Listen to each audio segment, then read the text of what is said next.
মায়ের আগমনে শরতের নীল আকাশের কোলে মেঘেদের লুকোচুরি খেলা, কাশফুলের দোলায় শিউলির সুবাস মাখা মিষ্টি রোদে উত্তর কলকাতার ঐতিহ্যময় কাশী বসলেন মাতৃ আরাধনায় এবার ৭৬।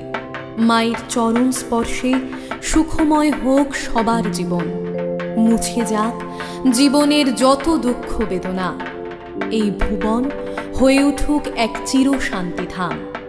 এই কামনায় দশভুজা মৃন্ময়ী মায়ের আশীর্বাদকে মাথায় নিয়ে সারা বছর মানুষের পাশে থাকতে পেরে এই কাশী বসলেন গর্বিত। এবার রঙের মেলায় ফুলের ভেলায় বিশ্ববিধাত্রীকে দর্শন করতে সবাই আসুন এই কাশী বসলেনে।